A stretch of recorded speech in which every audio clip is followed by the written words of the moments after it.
El miedo es parte de la vida, pero solo es sano y natural cuando surge espontáneamente ante un hecho desconocido o difícil de entender. Pero cuando en cambio se convierte en la base de una relación entre dos seres vivientes, es altamente destructivo. Hoy estaremos aprendiendo cómo identificar una intimidación, pero sobre todo sacarla de nuestras vidas en el nombre poderoso de Jesús. Bienvenido a tu programa, Un Café con el Maestro. Un Café con el Maestro, con Natalie Robles, la embajadora de la alegría.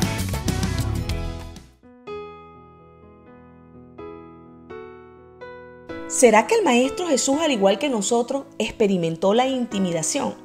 Bueno, a mí me parece que sí, porque la palabra de Dios nos indica que Él fue tentado en todo. Y en el libro de Isaías, en su capítulo 8, desde sus versículos 11 al 13, nos dice lo siguiente: porque Jehová me dijo de esta manera con mano fuerte, y me enseñó que no caminase por el camino de este pueblo, diciendo: no llaméis conspiración a todas las cosas que este pueblo llama conspiración, ni temáis lo que ellos temen, ni tengáis miedo. A Jehová de los ejércitos, a Él santificad. Sea Él vuestro temor y Él sea vuestro miedo. Amén. Bueno, la Biblia no nos habla de la juventud del Maestro Jesús, porque yo deduzco que en la juventud, ¿verdad?, es cuando nosotros más experimentamos la intimidación. Pero sí nos habla de sus últimos 3 años de vida.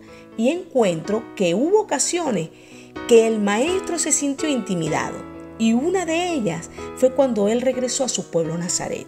Lo vemos en el libro de Marcos en su capítulo 6 del 1 al 5. Bueno, por cuestión de tiempo te voy a narrar más o menos cómo fue la historia. El maestro llegó a su pueblo Nazaret. En el día de descanso, él enseñaba en la sinagoga, pero muchos se preguntaban, bueno, ¿quién es este hombre? Y se burlaban de él, alegando, bueno, que él era el hijo de un simple carpintero llamado José y María. Ellos ya los conocían y conocían a sus hermanos y los llamaban por los nombres, porque conocían a toda la familia de Jesús. Y debido a la incredulidad del pueblo de Nazaret, el maestro no pudo hacer ningunos milagros. La intimidación, la falta de fe bloqueó que él pudiera hacer milagros. También encuentro que cuestionaron su autoridad en el libro de Mateo en su capítulo 21-23. Dice lo siguiente: cuando vino al templo, los principales sacerdotes y los ancianos del pueblo se acercaron a él mientras enseñaba y le dijeron: ¿con qué autoridad haces estas cosas? ¿Y quién te dio esa autoridad? Amén. Imagínate tú. Para ese entonces la autoridad se medía, según los fariseos, cómo se vestía, cómo era su vestimenta, ya que el vestido tenía que llegar por los talones de los pies. Así eran ellos. Y como Jesús estaba con una batola, pero no muy larga, pues ellos cuestionaron esa forma de vestir de Jesús. Se pudiera decir que en la actualidad, bueno, para que lo podamos visualizar mejor, el Maestro Jesús está utilizando unos jeans y unos tenis como zapatos. Él era un hombre común y corriente, ¿vale? En lo que se refería a la vestimenta. De hecho, él se vestía muy bien, muy fino, pero él era común y corriente. Pero cuando él hablaba con autoridad. Lo podemos ver en el libro de Marcos en su capítulo 1, en su versículo 22. Mira lo que dice: y se admiraban de su enseñanza porque la impartía como quien tiene autoridad y no como los escribas. Amén.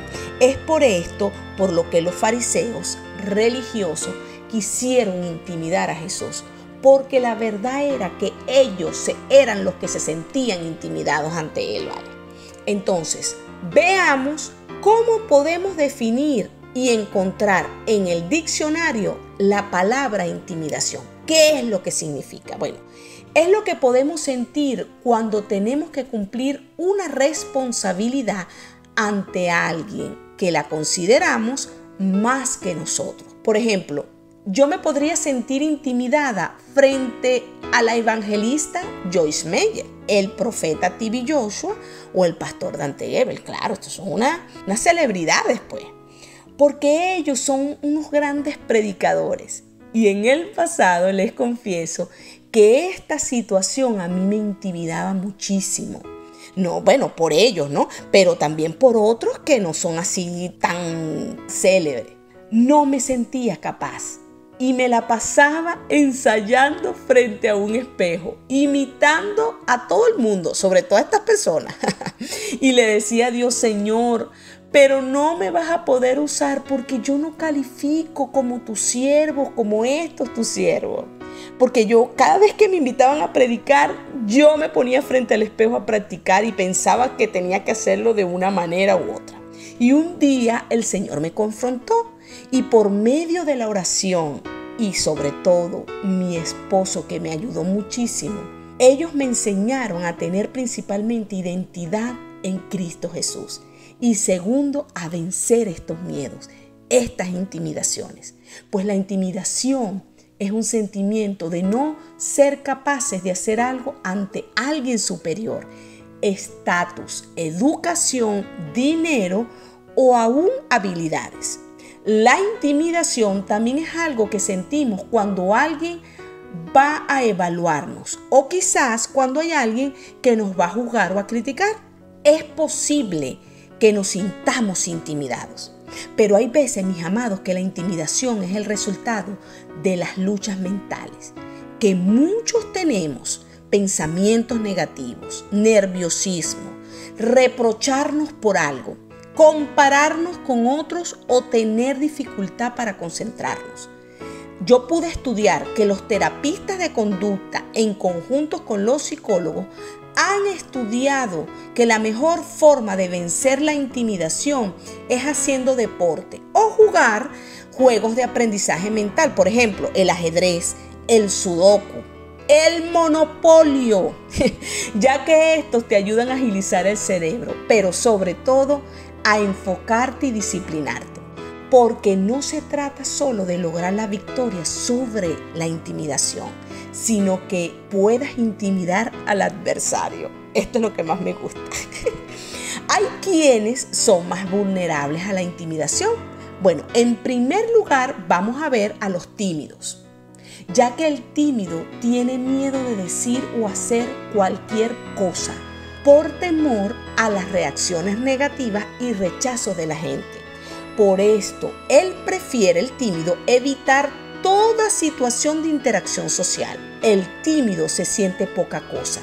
Al tímido le cuesta tener temas de conversación, le cuesta sonreír y mirar a los ojos. ¿Ha visto usted una persona como esta, tímida? Otro personaje de la Biblia que consigo que luchó con su timidez fue Timoteo. Mira lo que nos dice el apóstol Pablo en el libro de Segunda de Timoteo, en su capítulo 1, versículo 7. Pues Dios no nos ha dado un espíritu de timidez, sino de poder, de amor y de dominio propio. Amén. Los otros vulnerables a la timidez son aquellas personas que les gusta complacer a todo el mundo. Ya lo vamos a ver. Estas personas están dispuestas a sacrificar cualquier cosa para estar bien con todo el mundo, inclusive sacrificar a su familia. Estas personas tienen una necesidad de sentirse necesitados y aceptados. Ahí está su satisfacción. No saber decir que no. Y por ello se meten en cada problemón, mano, que bueno, pues, porque a todo el mundo le dicen que sí, comprometiendo su palabra. Debido a todo esto, la gente se aprovecha de ellos, pues.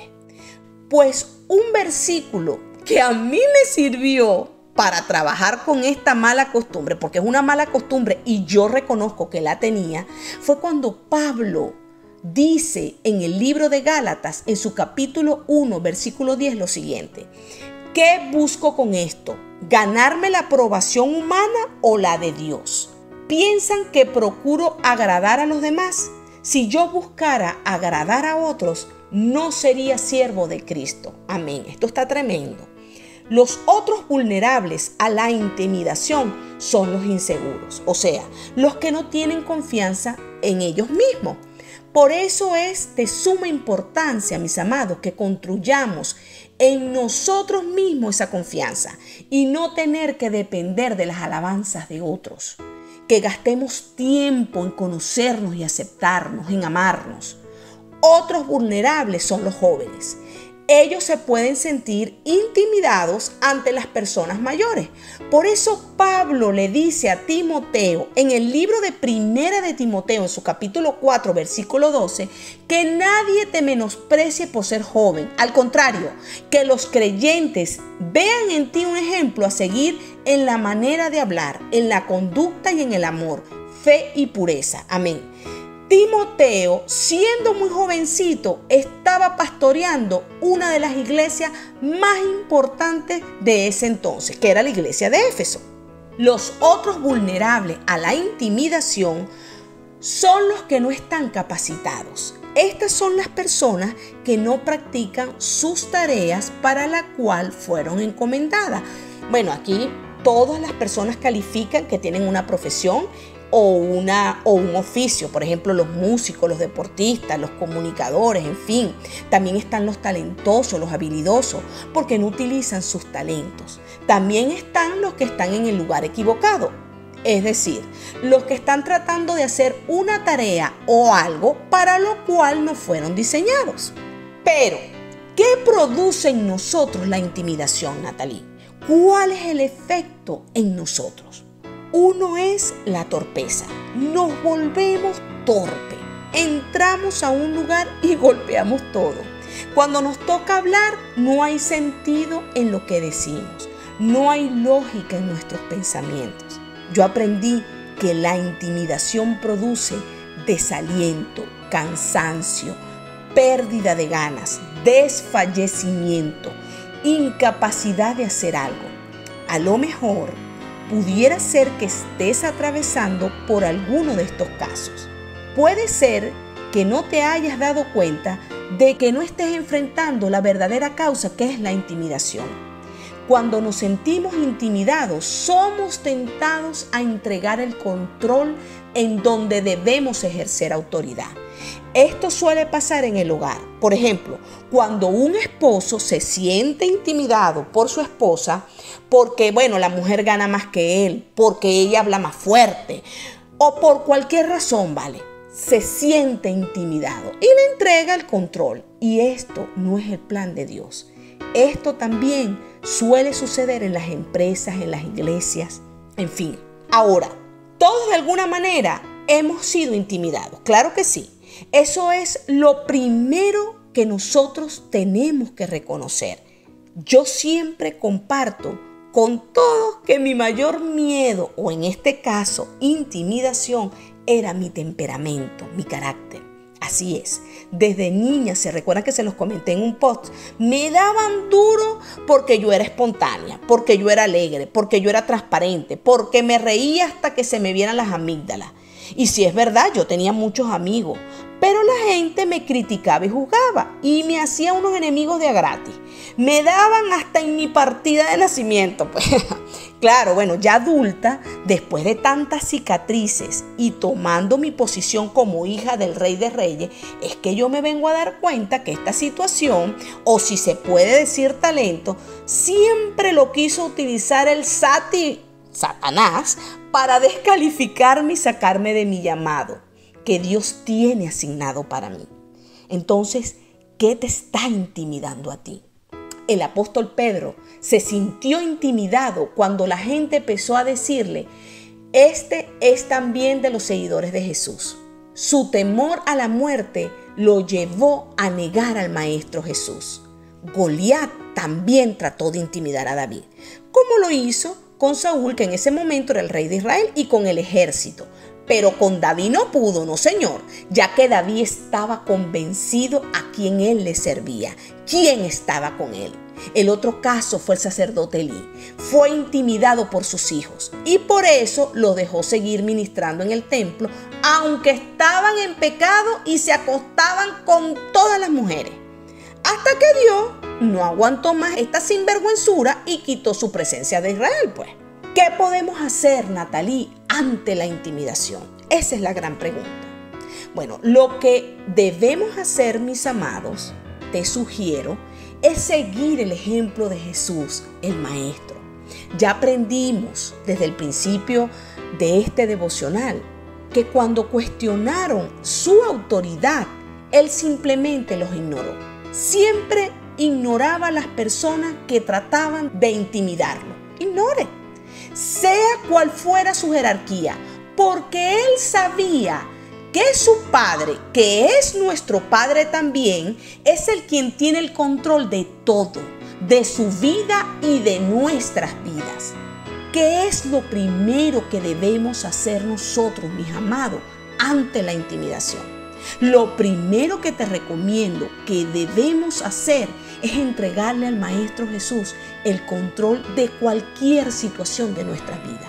Saber que si bien es cierto, estamos bajo autoridad de personas a lo mejor mucho más grandes y poderosas que nosotros, con mejores habilidades que nosotros, pero que no se nos olvide jamás que encima de ese Pilatos o encima de ese imperio romano está Dios, nuestro Padre. Y así como Goliat trató de intimidar a David para enfrentarlo, nosotros debemos reaccionar de la misma manera que lo hizo David. Sí, es verdad, tú vienes con mí, con tus lanzas y con tus gritos, con tu cuerpo fuerte, pero yo vengo en contra tuya en el nombre de Yahweh Sebaot, el Señor de los ejércitos celestiales, el Señor de los ejércitos de Israel, a quien tú has desafiado. Amén.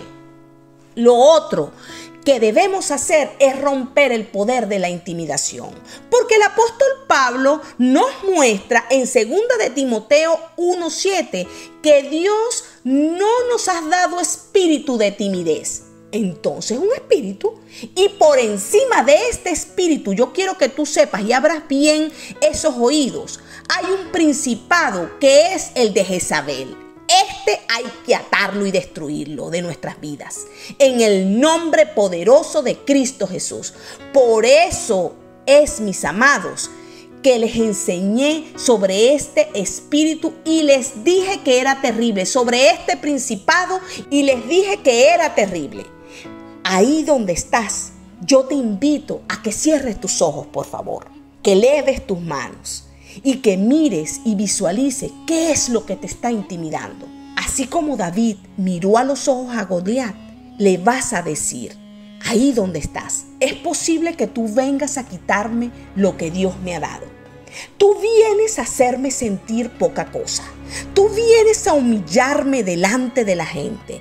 Tú vienes a avergonzarme. Ay, pero yo vengo hoy a ti en el nombre de Yahweh Sebaot, el Señor de los ejércitos celestiales. Y hoy en el nombre de Jesús le hablamos a esa intimidación.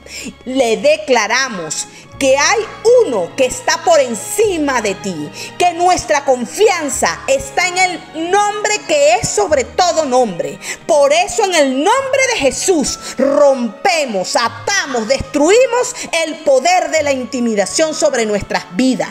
No te vas a enseñorear de mí. Rompemos el poder de la intimidación sobre nuestro matrimonio, sobre nuestro hogar, sobre nuestras finanzas. Te vas para siempre. Tome ahí, mi hermano, mi campeón, mi campeona, autoridad en el nombre de Cristo Jesús, y dígale que se larga de su vida en el nombre poderoso de Cristo Jesús. Amén y amén. Dios te bendiga rica y abundantemente, mi campeón y campeona. Recuerda que lo mejor de tu vida siempre, pero siempre está por venir. Y de ser un puente de bendición para muchos, retransmite esta enseñanza poderosa en el nombre de nuestro gran Maestro, en el nombre de Cristo Jesús. Hasta la próxima sonrisa. Un café con el Maestro, con Natalie Robles, la embajadora de la alegría. Síguenos en Instagram, encuéntranos en Facebook y suscríbete en nuestro canal de YouTube como @Un Café con el Maestro.